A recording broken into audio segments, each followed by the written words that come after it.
आंदोलन संपलं नाही, आंदोलन संपलं नाही. जेथपर्यंत कर्जाचा हप्ता पैसा बँकेत जात नाही तोपर्यंत आंदोलन संपणार नाही.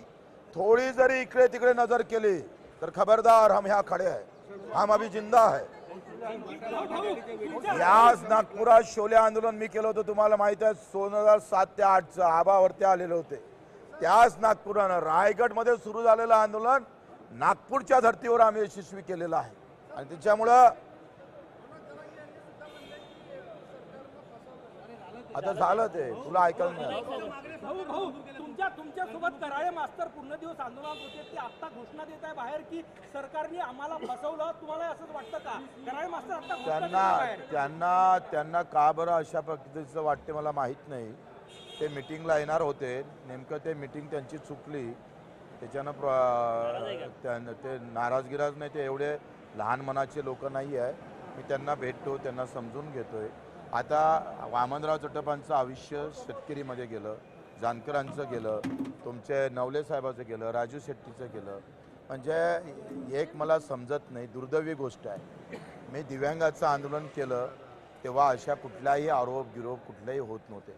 फार प्रामाणिकतेने लोक आंदोलन कर्त्यावरच, म्हणजे लढणारा असतं का नाही, अरे तुझ्या छातीत गोळी नाही लागली रे, ते छातीत लागायला पाहिजे होती, पायात का लागली.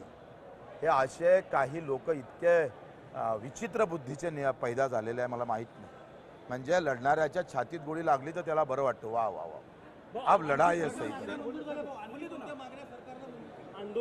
अजून डाटा एंट्री ऑपरेटरचा विषय आहे, ग्रामपंचायत कर्मचाऱ्याचा आहे, दिव्यांगांचा. आता परवा एक GR निघणार आहे अंगणवाडी सेविकेच्या संदर्भात.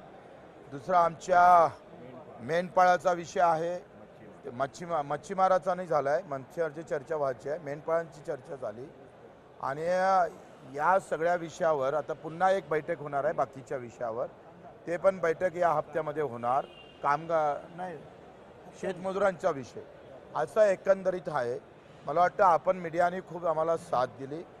आपण मानावं तेवढे आपले आभार कमीच आहे. सगळ्या मीडियाचं मी आभारही मानतो, आपल्याला धन्यवाद देतोय.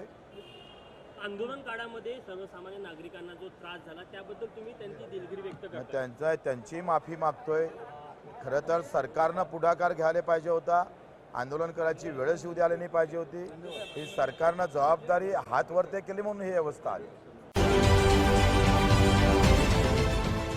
देश विदेशातील प्रत्येक घडामोडींचे लाईव्ह अपडेट मिळवण्यासाठी आता साम टीव्हीच्या सर्व सोशल मीडिया प्लॅटफॉर्मला लाईक, फॉलो आणि सबस्क्राईब करा.